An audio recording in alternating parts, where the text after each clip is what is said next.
Good afternoon and welcome to the Hong Kong Green Finance Association's Biodiversity Training Series Module 3. My name is Jenny Lee, the Deputy Secretary General of HKGFA.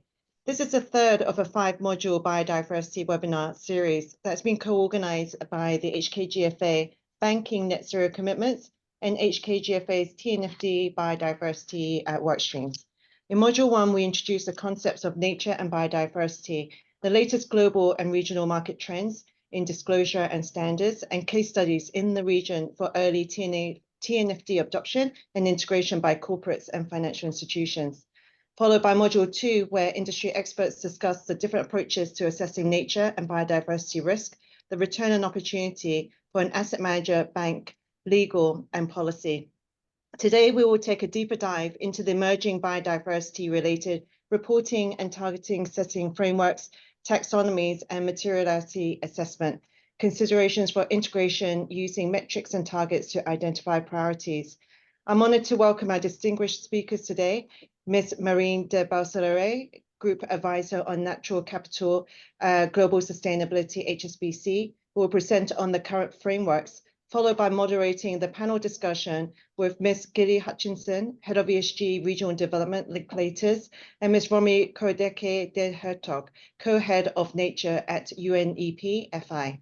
So a few words on housekeeping before we start, and we'll have time for Q&A after the panel discussion, so please write your questions in the Q&A box. This webinar is eligible for CPT hours, subject to your employer approval. So to claim your CPT certificate, please complete the survey at the end of this webinar. So without much further ado, I will now pass the floor to Marine. Thank you. Thank you very much, Jenny, for this invitation today, and thank you for giving us the opportunity to share our views on biodiversity-related reporting, target setting frameworks, and taxonomy. It's quite a technical agenda. And if you are all connected today, it's because you understand the economic and financial materiality of nature loss. And the idea today is to share with you the drivers to increasingly manage and disclose. And obviously, we can't manage what we can measure, and the landscape is uneven, but moving at pace. A few figures, CDP reports that only 35 companies were disclosing information on managing deforestation, the so-called CDP forest in 2022, over a total of 1,000 companies.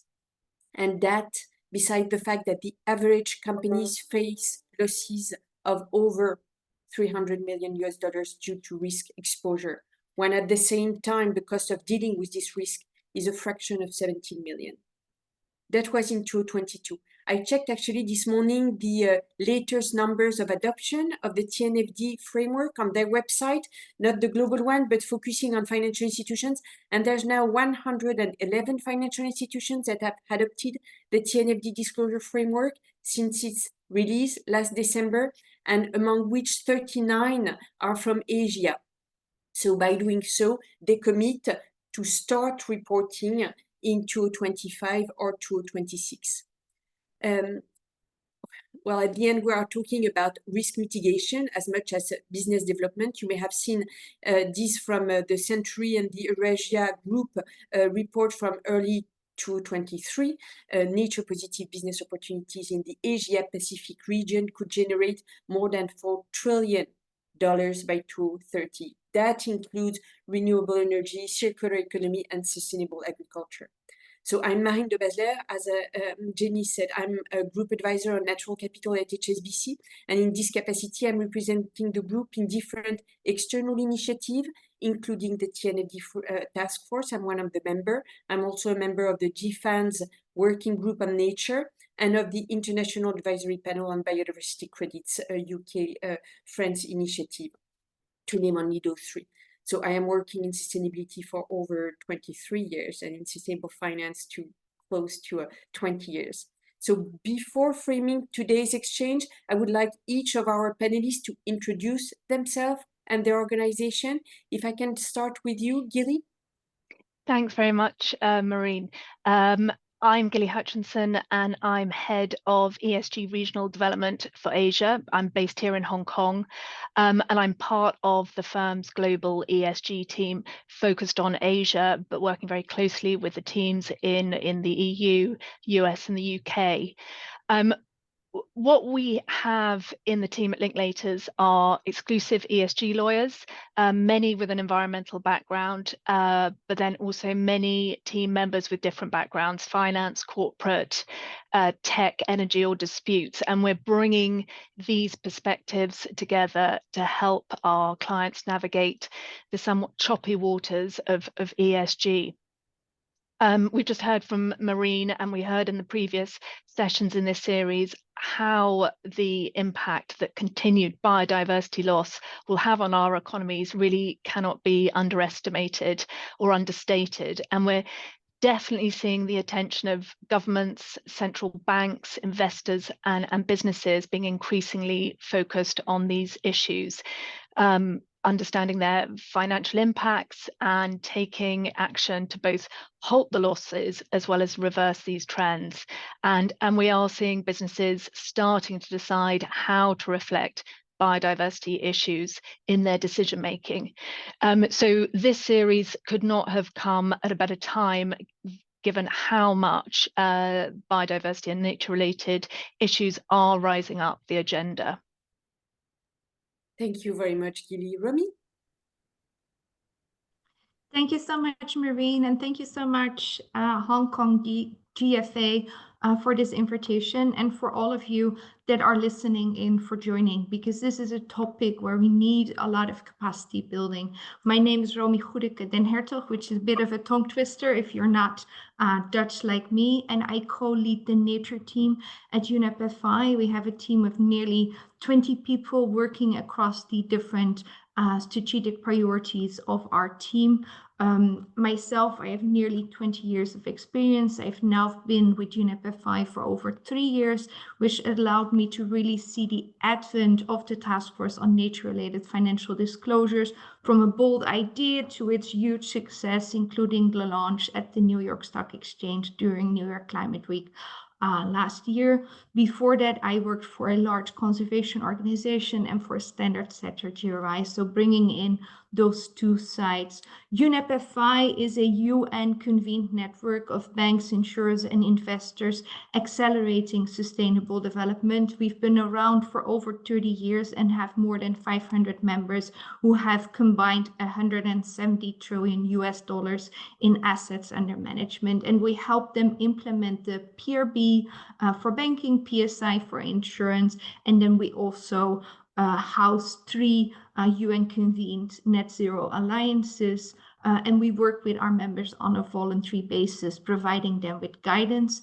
Within the nature space, we have been, together with our colleagues at the World Conservation Monitoring Center and Global Canopy, developing the Encore tool. As I mentioned, we have been closely supporting the TNFD development as a founding partner, but we really seen this explosion both in the staff and the type of work we're doing in the nature space in the past few years, and we help our members firstly mainstreaming action. So we see that around 1/3 of our membership today takes action on nature. We want to increase that because what we see is that leaders will be rewarded and laggards will be punished at some point. We help them on assess and disclose. We ran the largest cohort of TNFD piloters with 50 organizations in 25 countries, including many in Asia. And we also work on portfolio alignment. We released guidance on target setting for banking and in enabling regulatory environment. As Marine and Gilly alluded to, over half of global economic value creation is dependent on nature, and that's often the most quoted number I hear in sessions. But what we often forget is that the other half still depends on nature, just to a lesser extent. So this is absolutely a relevant topic for any organization, and failure to act is a material risk. So what we see is that climate change is making parts of the world insurable, collapse of ecosystems is disrupting value change, and water insecurity is leading to stranded assets, air pollution is killing more people than smoking today. And this is even more important in Asia, where we see that 11 of the 35 recognized biodiversity hotspots are in Asia, and over half of native species are threatened. So I don't want to come to you with a story of doom and gloom, because I think you'll zoom out and forget everything and you won't act. So before I hand it back to Marine, I want to give a quote from US President Obama, who said, "We're the first generation experiencing the impacts of climate change." And I think it's the same for other aspects of the triple planetary crisis, but we're also the last generation who can do something about it. So I hope at the end of this webinar, all of you have something you can act on to take this back to your organization. So going back to you again, thanks, Marine. Thank you so much, Romie and Gilly. I'm really looking forward to the upcoming exchange with the two of you. And so before deep diving into the topic, I will take the next 20 minutes max to set the scene on biodiversity or nature-related framework. And I actually will put myself a reminder of the time that I'm taking. So, and thank you for helping me to slip the slide. So I will start with showing what I'm going to try to deliver a very pragmatic presentation. I will start by sharing what are the key elements the financial sector needs to consider, and that luckily are covered by the key reporting frameworks. Their common underlying logic, which all involve starting with the materiality assessment, which rely on metrics to identify priorities. And I will also show that those additional reporting metrics, called taxonomies, are used to demonstrate progress against targets that will align with the global biodiversity framework.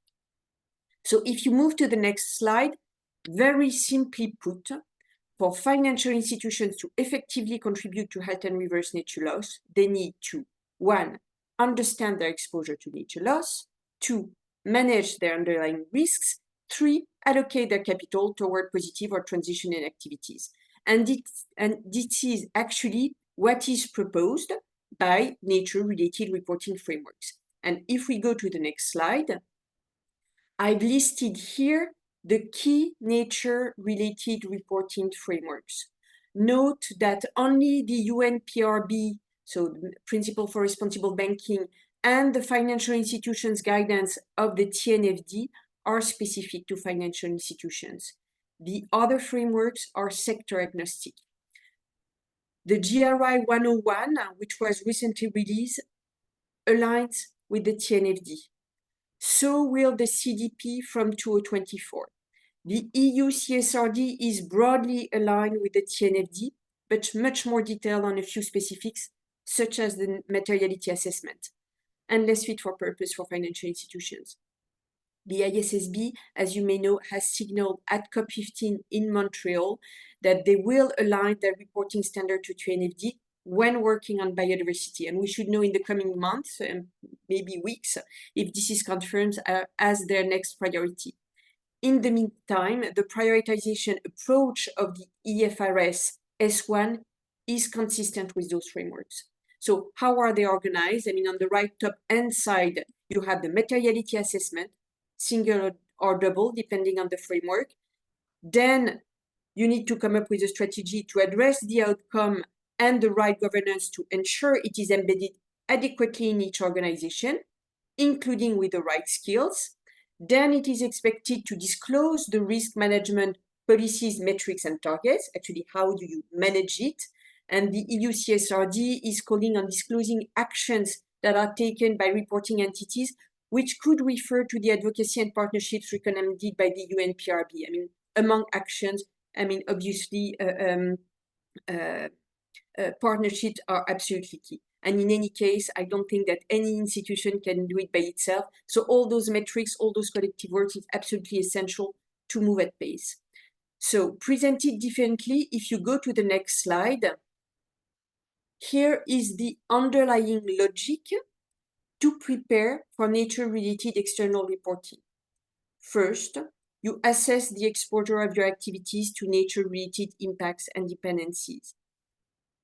You then identify your high-level priorities. like what is the exposure of your activities. You create what we call a heat map, and I'll come back to the most common taxonomy of metrics to do so.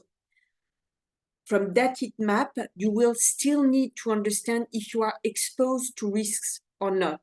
And to do so, you need to collect data from or on institutions, corporates, or assets that you finance or invest in. With this in hand, you will then confirm what are your key priorities, what you will start to focus on, and that you will then have to manage. And for those, you will need to understand what are the pathways to lower down those risks and set targets underpinned by relevant metrics. When we talk about materiality assessment, it refers to that assessment which starts with assessing your exposure to nature-related impacts and dependencies to evaluating the underlying risks and priorities.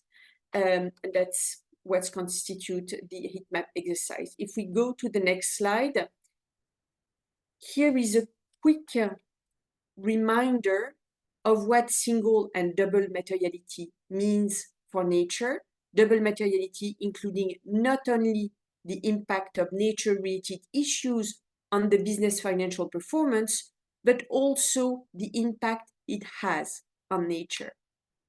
The proposed approach of the EU CSRD is aligned with the steps I mentioned before. The key addition is to conduct a stakeholder dialogue to start with. To me, this is where the inside-out perspective becomes material. There is increasing pressure from NGO, civil society, and regulation to address those risks.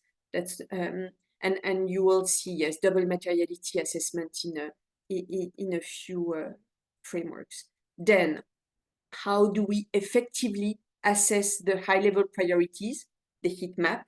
Let's go to the next slide. And that may be something that you've already heard of. A lot of financial institutions are using the free ANCHOR database to conduct their heat map exercise. So the ANCHOR database, ANCHOR standing for Exploring Natural Capital Opportunities, Risks and Exposure. So this database has been developed by the Natural Capital Finance Alliance in partnership with the UNEP WCMC. And the database provides assessment on 11 impacts and 21 dependencies on and from nature at detailed sector, subsector, and production process level. So the ANCHOR assessments consist of 5 bucket scores, 1 to 5. 1 corresponds to very low, meaning most of the time the production process can take place even with full disruption of the ecosystem services. To 5, meaning very high, the production process is extremely vulnerable to disruption. The degree of protection offered by the ecosystem service is critical and irreplaceable for the production process. On this slide, you see a sample of what is in this free database. On the basis of this scoring, you then run your portfolio by sector and subsector using those ratings, and then you can identify hotspots. And actually, I mean, the tool is really well made. You have correspondence of the different sector taxonomies, etc., to be able to use those metrics. And so that's an easy first tool to assess your heat map, your hotspots. If you are lucky enough to have the specific locations of all of your critical assets, of your lines in your portfolio, you should also use IBAT to identify your exposure to sensitive areas. But otherwise, you will do it in the second phase. So now you have it all in hand to start managing the priorities you have identified. So how you will be reporting on progress. If you go to the next slide, to report, you need to track where you have allocated capital. So the EU taxonomy is now covering environmentally sustainable economic activities on top of the climate mitigation and adaptation one. So covering sustainable use of protection of water and marine resources, transition to a circular economy, pollution prevention and control, and protection and restoration of biodiversity and ecosystems. the EU taxonomy is fully aligned with the ESRS-E of the CSRD.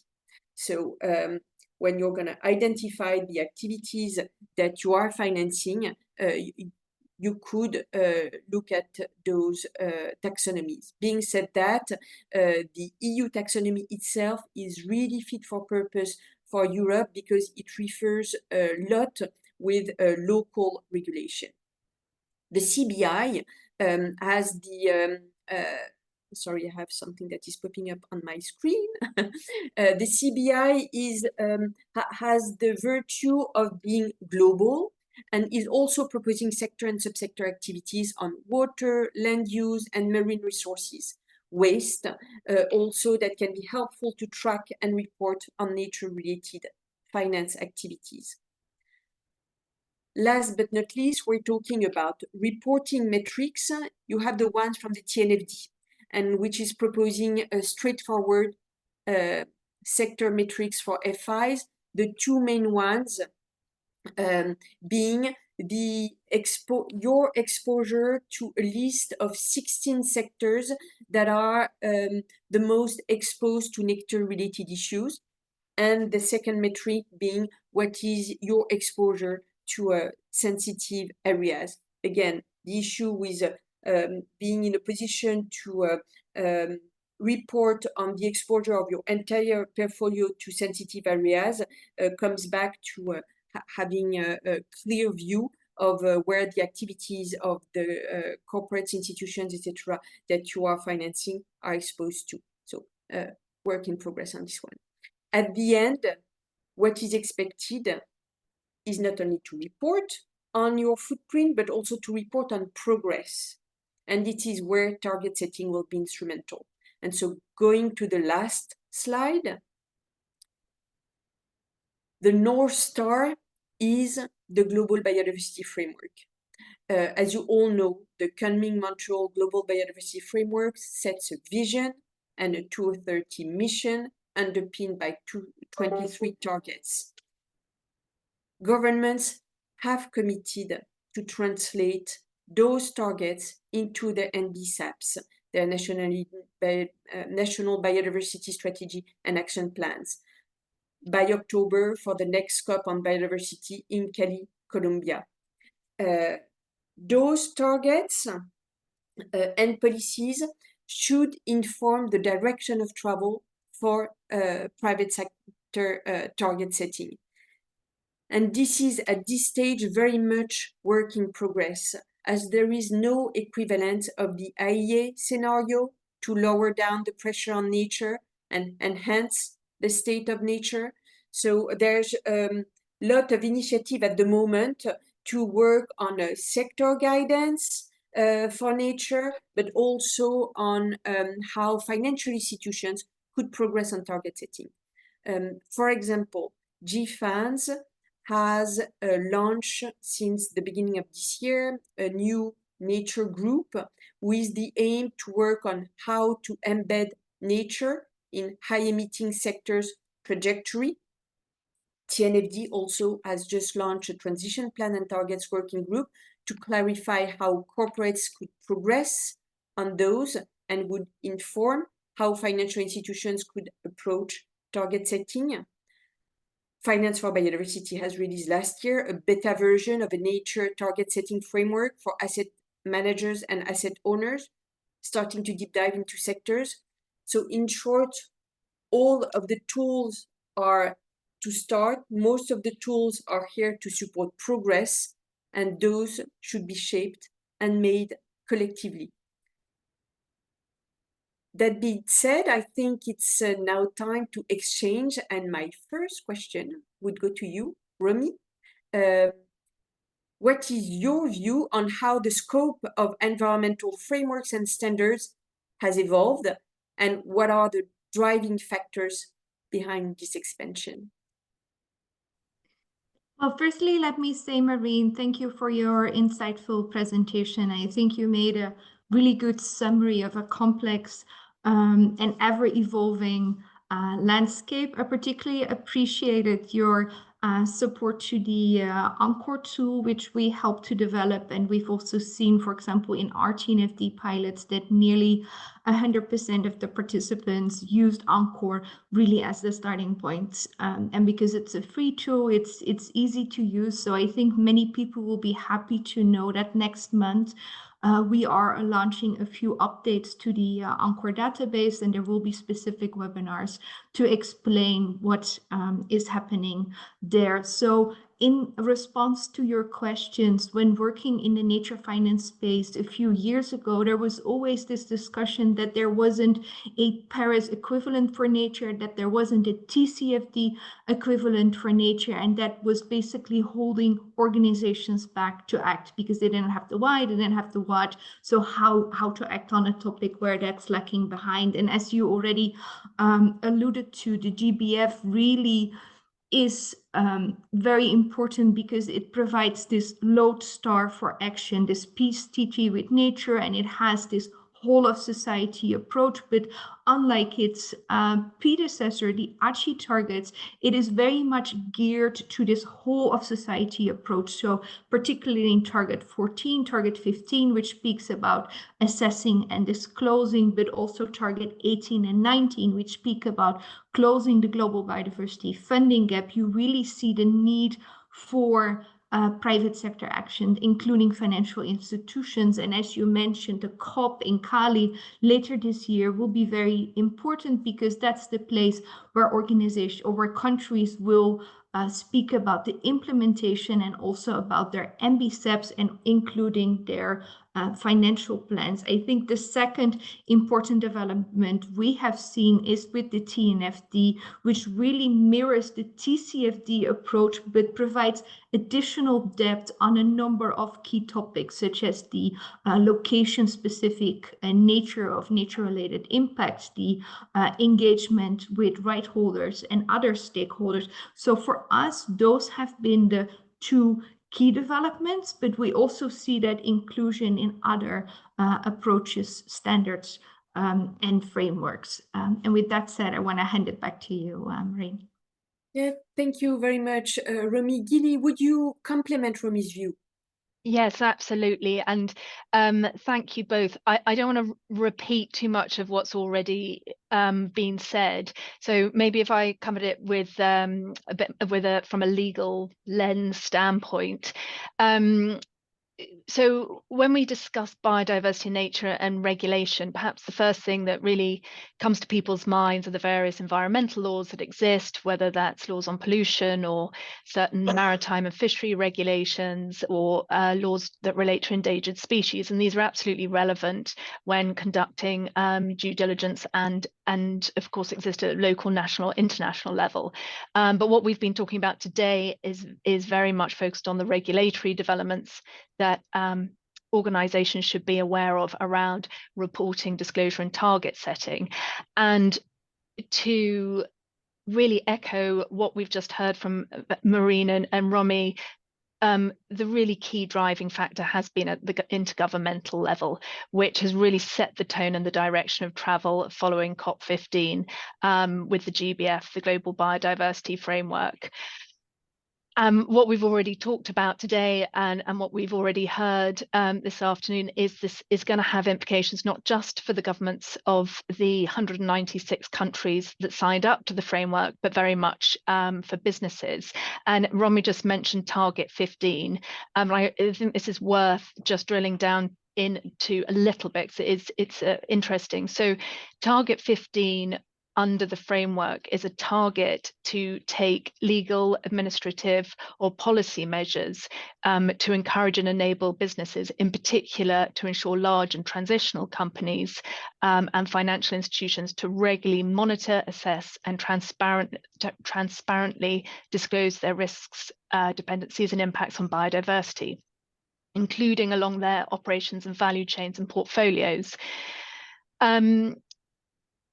Ultimately, there is some flexibility in this target, and it doesn't expressly require regulation, but the target certainly sets the stage for governments to set mandatory requirements for organisations to have those disclosure to disclose their biodiversity risks, dependencies, and impacts. And while the requirements of the GBF are not legally binding and don't require mandatory disclosure of nature-related impacts, they do set the tone of direction, and an increasing number of companies and financial firms, which we'll go on to mention in a bit more detail, will align themselves with the voluntary disclosure initiatives to meet the expectations that have been set out in the framework. So the GBF really shouldn't be underestimated as really important for setting that overall tone and that general direction of travel. But really, at the end of the day, it's up to individual countries to translate those high-level targets at an intergovernmental level into detailed actions at a national level. And we've mentioned the NBSAPs, the National Biodiversity Strategy and Action Plans. But these are quite important. And since COP15 and the GBF, a number of countries have issued updated NSAPs: Ireland, China, France, EU, Luxembourg, Hungary, Japan, and Spain, which are important to watch closely. And I think the one that I would just mention very briefly would be China. So in January this year, the Ministry of Ecology and Environment released China's Biodiversity Conservation Strategy and Action Plan, which is interesting to mention, because among those objectives, the plan aims by 2030 to restore at least 30% of China's degraded terrestrial, inland water, coastal and marine ecosystems, as well as increase the area of nature reserves in the form of national parks to approximately 18% of China's total land area. The plan is also interesting because it includes a proposal to establish a corporate biodiversity disclosure framework, suggesting that there will be a requirement for disclosure of biodiversity-related information in corporate sustainability reports. And it also makes reference that financial institutions will be encouraged to incorporate biodiversity considerations into project investment and financing decisions. So a really interesting development to watch, and one that I think chimes with the objectives of the GBF. Maybe just before I hand over, just to mention that Japan published their National Biodiversity Plan in March last year, which was to reflect the GBF. And here in Hong Kong, Hong Kong's in the process of updating its Biodiversity Strategy Action Plan to be in line with the GBF. So one very much to watch here. Thank you very much, Gilly. And yes, on building a little bit on what you said, I mentioned in the introduction of this session that 111 financial institutions have committed to adopt the TNFD framework, among which 35 in Asia and among which 25 in Japan. So Japan shows a great uptake of the framework, meaning on the value of assessing and reporting on nature-related issues. And on China, the three stock markets have now made it mandatory for their top listed company to report on nature-related issue, quite aligned with what is expected within the CSRD. So yes, it's absolutely coming. Before turning on to you, Romie, I just wanted to respond quickly on a question that is coming in the Q&A. Saying that we can set targets and policies before assessing impacts and dependencies, and I completely agree that that's the first step. That's really the hotspot, the heat mapping exercise that need to be done, and then you identify your priority, you set targets and policies, and then you go back to assessing impacts and dependencies to extend your priorities going forward, refine that over time. So that's why on my slide, because the question went on a specific slide, the slide 5, it's like a loop. It's extending as you progress. But well, coming back to our exchange, Romie, you already mentioned the alignment of the TNFD framework with the TCFD, obviously. And do you foresee actually a similar development for nature-related disclosure, meaning like the voluntary one becoming potentially the standard setter, the guiding principles for mandatory reporting going forward? Thank you, Marine. So firstly, in response to this, I think what we saw happening at COP29 last year is that there was a lot of interest for nature within climate. And we also see it with the G-Funds group now looking at nature into net zero transition planning. And I think that's something for us working on the nature topic new for a long time, that, you know, there is no net zero without nature positive. And those two are very much mutually independent. Something which I sometimes worry about in this context is that there is a lot of focus on how nature, for example, nature-based solutions or investing in nature are a solution to net zero challenges, and that there is not sufficient attention to the fact that what is good for nature is not necessarily good for climate, and vice versa. So I think with the link on climate, we need to be very much aware that certain, for example, transition minerals such as aluminum and bauxite are both positive and negative for nature. But in response to your question, I think the way TNFD is mirroring TCFD, there is this expectation that the link between the public and private sector is more of a dance where voluntary and mandatory actions are complementing each other. I think what is crucially important is this market uptake. So for this reason, it's very important to see that there are so many organizations who are already acting as early adopters, so they can show that there is this market uptake and that the market really is ready to embed this within the regulatory framework. So to sum it up, we think that voluntary frameworks will inform regional and international standards, and that TNFD-like regulation might be coming towards us soon. Yes, thank you very much, Romie. And maybe Gilly, focusing on Asia, we've touched on that a little bit, but how do you see the landscape evolving here? Maybe it would be helpful to comment on the move of many Asia jurisdictions to adopt the ISSB standards, because that's quite an interesting development that's coming down the track that everyone's very much focused on in this region, and interesting when we're considering reporting requirements for biodiversity. So as Marine's already mentioned, we have IFRS S1 covering general requirements for disclosure of sustainability-related information, and IFRS 2 focused on climate standards. And we're waiting to see what the ISSB's next priority focuses are.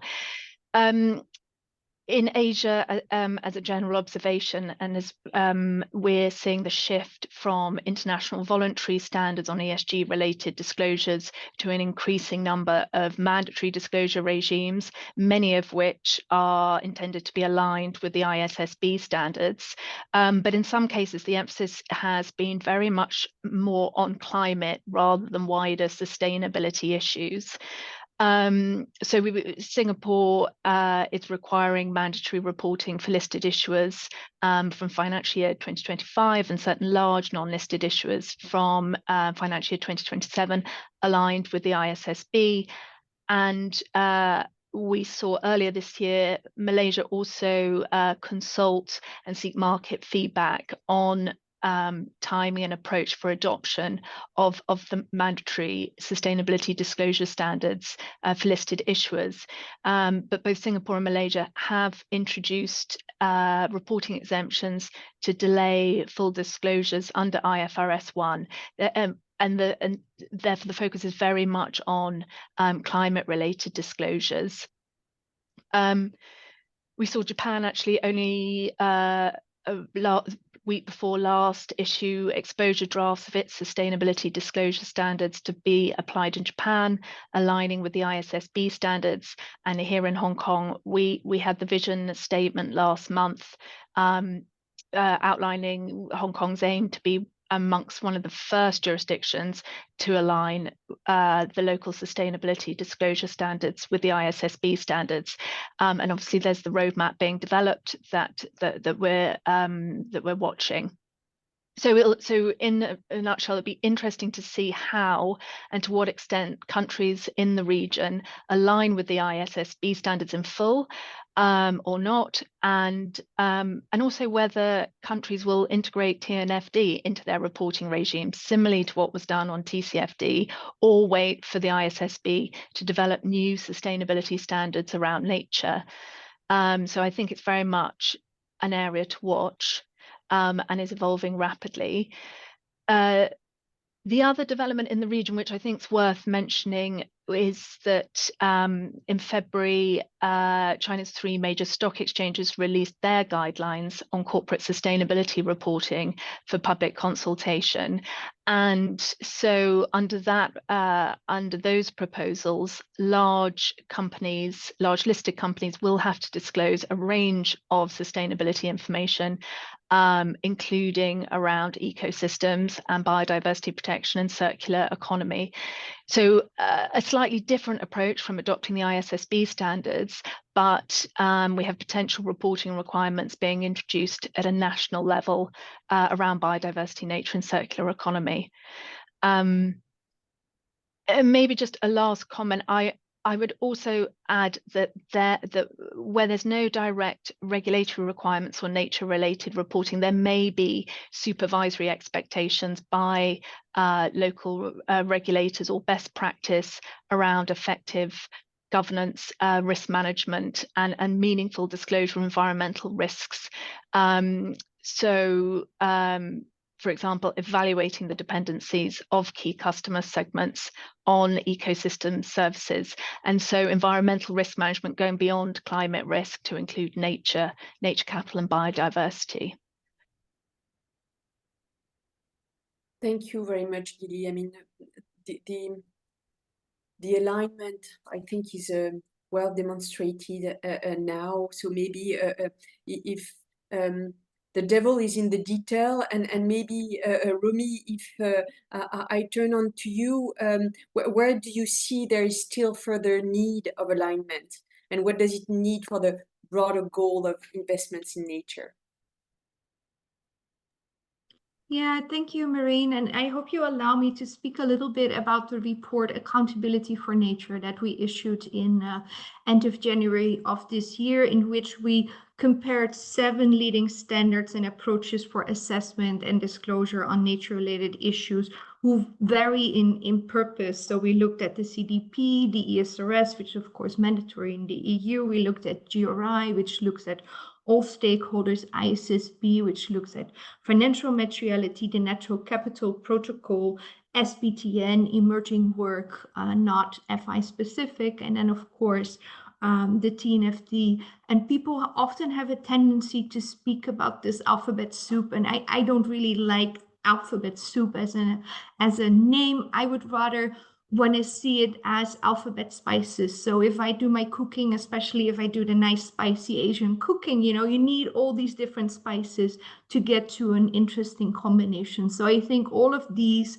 approaches give you different insights. What actually our main finding is that there was an increasing alignment. So under the hood, all of these approaches are talking to each other constantly. There is a lot of cross-referencing across documents. So for example, TNFD's LEAP is mentioned at very different places. And obviously there is spaces for further alignment. There is this location specificity, which is mentioned everywhere. There's a focus on impact, but also the fact that this is not just impact-based, but also dependencies. There's more alignment on metrics. I think one obvious topic where there is less alignment, and I think Marine, you alluded to that already, is materiality. And I think when I entered this space quite a long time ago, when I worked for GRI, I really struggled to understand what do we mean by materiality. And to me, it's very much about relevance. So materiality is shaped by purpose, it's shaped by the regulatory context, and there we see that ISSB,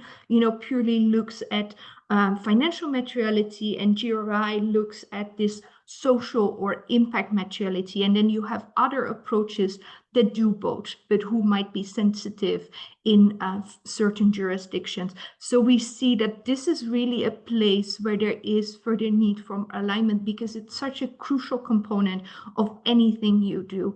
Then what we also saw in our report is that although all approaches look at different realms, so they look at land, they look at fresh water, and to some extent they look at oceans, but we do see that most approaches tend to struggle with oceans because they have a feeling that this is out of sight. It's difficult to collect data for the oceans realm. So we really see that this is an area where further work is needed.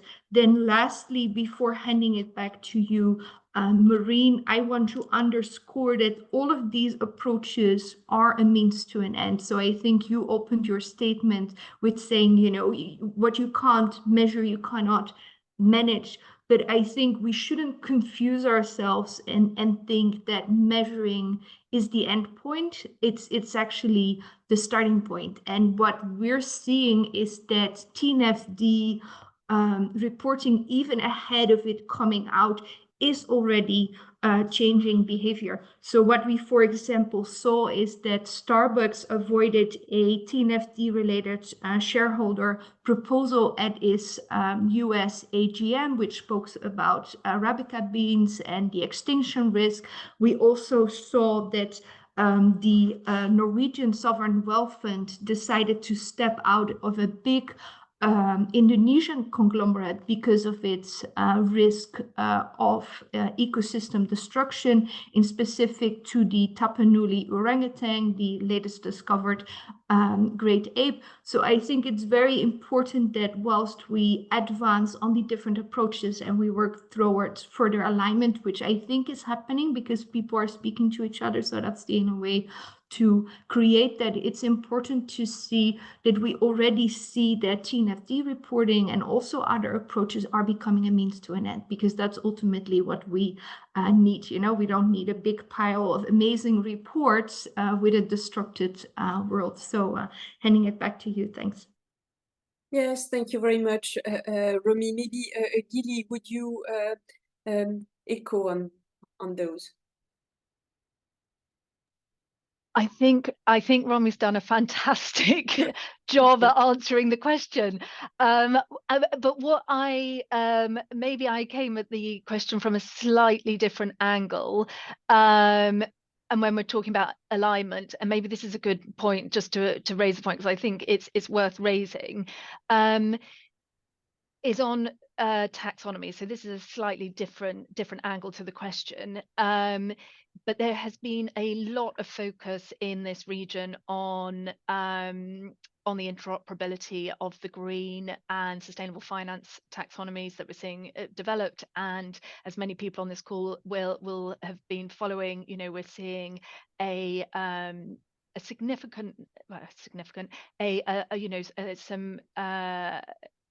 seeing a plethora of taxonomies being developed. And I think and they take slightly different approaches do or most likely will cover biodiversity, nature, and the circular economy in some respect in further iterations. So the Singapore taxonomy, which was published at the end of last year, does intend to cover the protection of healthy ecosystems and biodiversity as one of the 5 environmental objectives. The current iteration covers climate change mitigation. So we'll be watching to see whether biodiversity and ecosystems will be added with the other environmental objectives and further developments of the taxonomy. And a similar position for the Philippines Sustainable Finance Taxonomy that was published at the beginning of this year.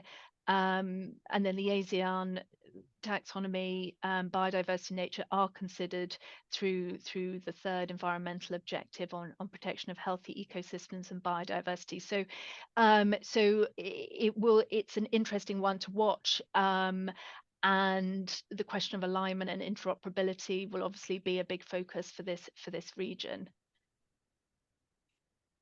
Thank you very much, and from the practitioner point of view, the issue of having a robust taxonomy to be able to understand how we flag nature positive activities across the economy is, to say the least, still pending. I've shared a few initiatives, but it's really still for each corporate and financial institutions to understand how and what they will track over time. I think that we need a collective action around that. I wanted to take on a question that has been shared on the Q&A, which is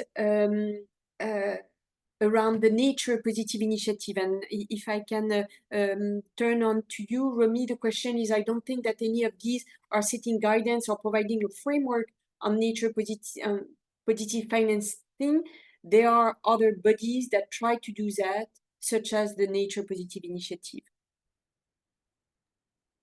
Thank you, Marine. And I think it's a great question. So in answering this one, let me first underline that nature positive is not included in the GBF, the Global Biodiversity Framework, but is rather derived from the Global Goals for Nature group, which is now transformed into the Nature Positive Initiative with 27 members. So this is not part of the GBF, but in translating it within our own organization, we always speak about how nature positive can align with the GBF. And for us, this means halting and reversing nature loss. So halting nature loss by 2030 and full recovery by 2050. And there's, of course, many ways to get to that 2050 point. And there is a lot of discussions going on in scientific or gray literature at the moment as to what is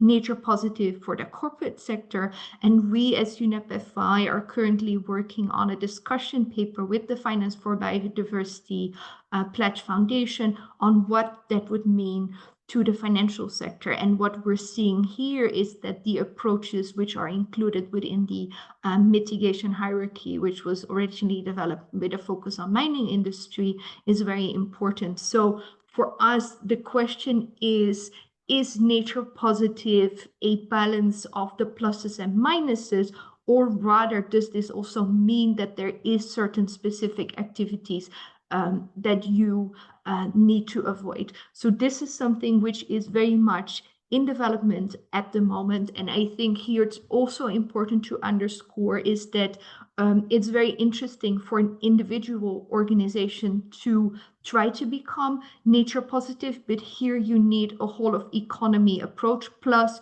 if one bank or one retailer becomes nature positive, it's not going to create an impact on the overall impacts on our planet. So we really need this whole of economy approach. And we also really want organizations who have pledges on becoming nature positive to be very cautious, because this is something which is very hard to actually translate into action at the moment. And I think this is a topic where maybe in a year's time we can provide further clarity. The Nature Positive Initiative is doing a great job in bringing people together and having those discussions, including on the metrics to approach. So what we see in the nature space, if you're, for example, a bank, is that you probably need a combination of a top-down and this bottom-up approach, in which you're top-down looking at pressures and bottom-up looking at specific metrics to measure your impact on specific landscapes, on specific sectors. So great initiative, but not included in the GBF. Yeah, thank you very much, Romie. I mean, I think your response links back to one of the questions that has been directly directed to me, which is, can I share how HSBC is training frontline loan and credit finance officers to consider biodiversity metrics impacts when dispersing loans, trade finance? And why do I link the nature positive stance with that? Is that it's a very complex issue. And the nature positive stance is covering, I mean, is covering every topic, and so also may give the illusion that as for climate, we can come with a single metric to address the issue, when actually the understanding of corporates' business model, dependency on nature, impact on nature, impact on the different pressure on nature loss are complex and need to be differentiated. So coming back on how do we train our credit manager on those, it's early stage. For now, we are at the stage of refining our materiality assessment and organizing ourselves to capture the right data from our corporate client in the priority sector and area, because it's not only sector, it's also drivers of nature loss that are sector agnostic. What are the right information that we need to capture to understand the maturity of our corporates on those issues, meaning have they set targets? Do they know their impact? Have they do they have an underlying robust strategy, etc.? I mean, you will all understand that given the stage of development, it's not that easy to capture relevant data from a lot of corporates, and the regulation enforcing that reporting will actually help. So we are training our risk function to understand the materiality of the issue, the approach that we're taking, the question that we will capture on our corporates, and on the back of what we will collate, we will set ourselves targets and policies to drive that. And at that point, our frontline will be equipped to assess fully those impacts. So early stage. And I think that links back also to another question in the chat, which is around assessing impact and dependencies for corporate companies' supply chain. Are we seeing more nature-related environmental product declaration that can help companies to understand their products? Well, I think it really comes back to an extended KYC for financial institutions. Now, as we understand their maturity regarding climate, we need to understand their maturity regarding their impact and dependencies on nature along the value chain. And coming back to target 15 of the Global Biodiversity Framework and the mandatory reporting, it's actually specifically stating assess, manage, and report on nature-related impacts and dependencies at portfolio level and along the value chain.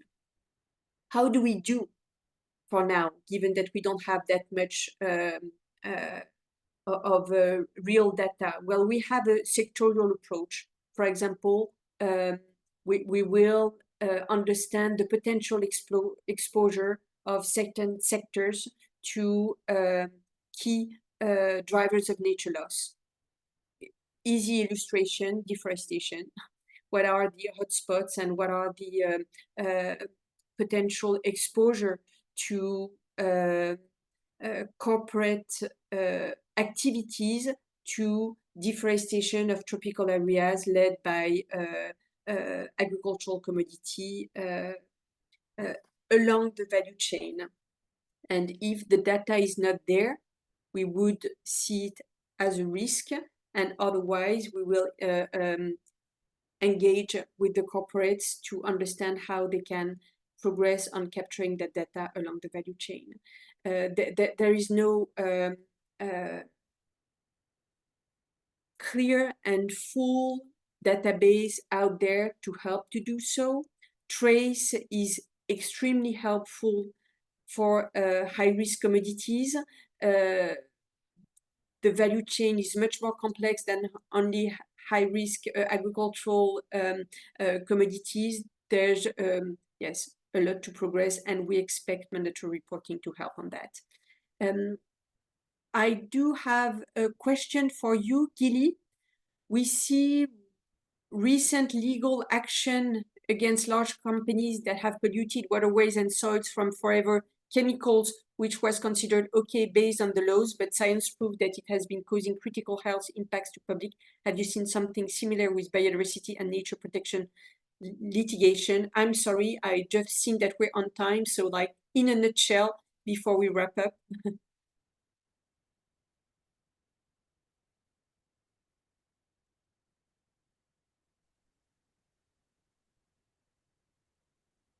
To answer the question.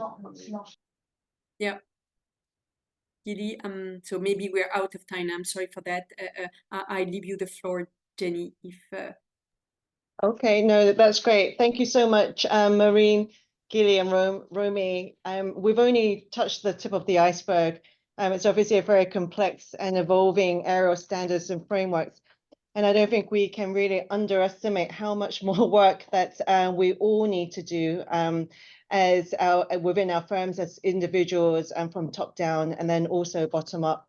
I think some of the key takeaways that we'll see are really watch for the tone and direction of government regulators and to be able to see what's going to come down, I guess, the pipeline, and also that shift from this voluntary to a mandatory regime, and whether or not, I guess, with ISSB, whether or not firms will look to take up the TNFD standards now, or whether or not they'll wait for the ISSB to develop more standards around nature.